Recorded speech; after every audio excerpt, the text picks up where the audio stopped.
Okay, so welcome back. Let's go ahead and continue. Whoops. That was stupid. So, vim slash etsy. Let's go ahead and edit the file which we've just copied. So, server.conf. There are a few things which we need to change in here. So the first one is DH10, I think was it? Yep. So the Diffie-Hellman parameters. Never could pronounce this right. I'm butchering the name. I know, I understand, but yeah, what can I really do about it? So let's go ahead and change this to 2048. 2048-bit keys. I'm looking for 4 and 8, if you're wondering what I'm doing with my keyboard at the moment. Okay, so that's done. 2048. Next up, we need to uncomment a line which says push space redirect. So push redirect gateway def1 bypass DHCP. Yep, that's what we need. So insert. Let's just go ahead and uncomment this. This is so that the VPN server can pass on the client's web traffic to its destination. Otherwise, basically, the client's traffic will die at the server. It won't leave it. So next up, it's push space DHCP dash option, I think. Yep, there we go. So we have the two DNS servers, which we will be utilizing. Okay, so I refer to the public provided by OpenDNS. Yes, these are the OpenDNS servers, which are very secure and very good, I must say. They have fantastic filters, and companies do tend to use them a lot. Privacy and anonymity, I can't really make a comment on that as I really don't know, but I did tell you before when I told you how to swap the DNS servers, how to use the static DNS servers for yourselves, how you should, a general way in which you should choose a DNS server.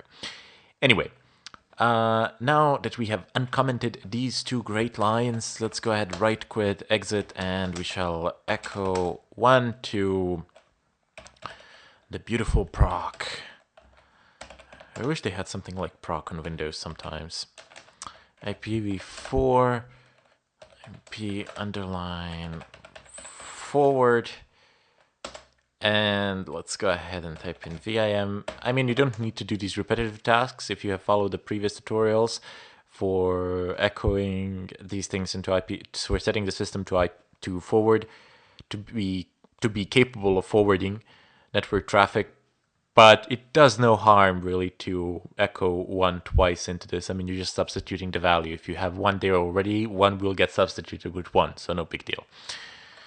Let's see, sysctl.conf, and we are looking for our line net.ipv4.ip underline forward. Okay, so let's go ahead and leave this there. So just uncomment it. That's all you really needed to do there. Nothing more. The firewall is configured. This is done. The proxy is installed. And let me just go ahead and check one more thing. I'm not sure if I actually done this in the previous tutorial, now that I come to think of it. Forward policy accept. So make sure the default forward policy is set to accept. I forgot this from the previous tutorial, I wasn't sure. Anyway, let's go ahead and deal with the certificates. So we will need to do this. So let's go ahead and copy over the EasyArsa generation scripts. They are on our system. USR share EasyArsa keys. Yes. No.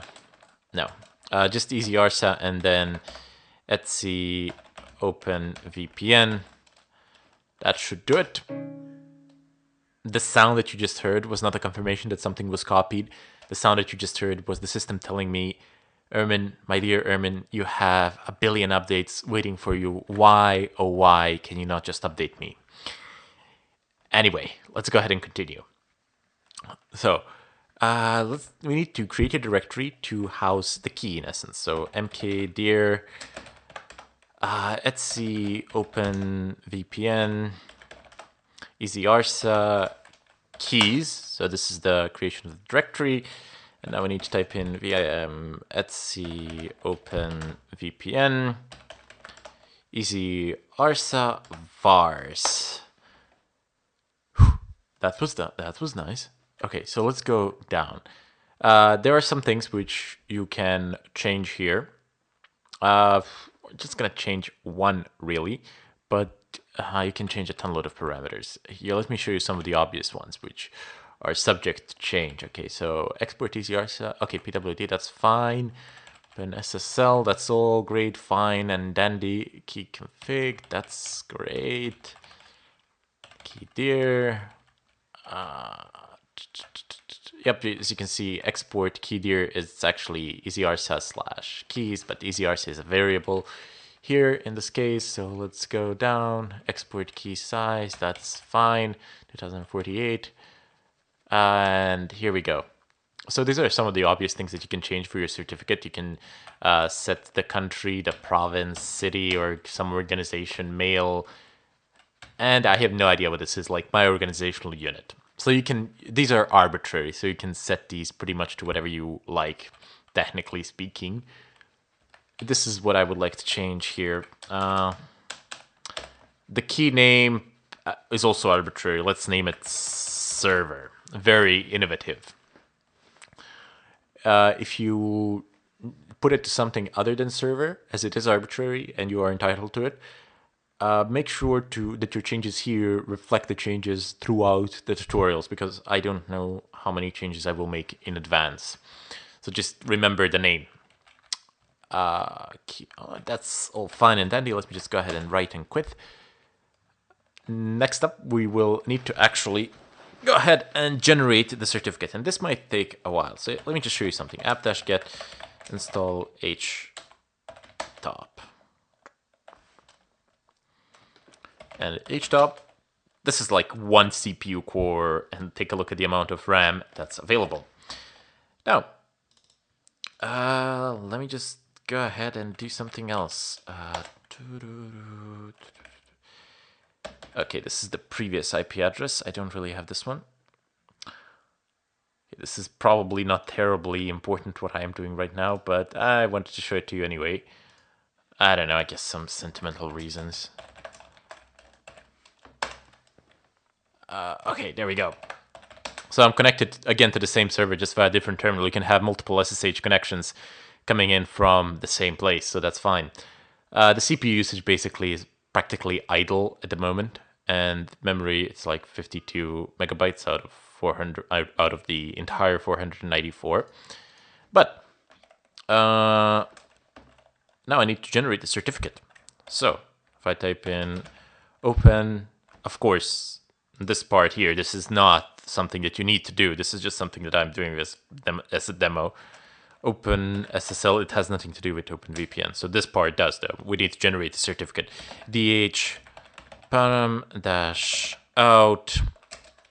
/etc open VPN DH 2048 dot pem and 2048. Whew. Okay, so it's working. And okay, there we go. There we go. So the CPU core is basically maxed out. The CPU core is, I believe, 1.8 gigahertz. It's Intel Xeon. It's not going to take like forever, but it certainly will take a good amount of time. Maybe a couple of minutes, and that's it. So when it's done, I'll come back in the follow-up tutorial.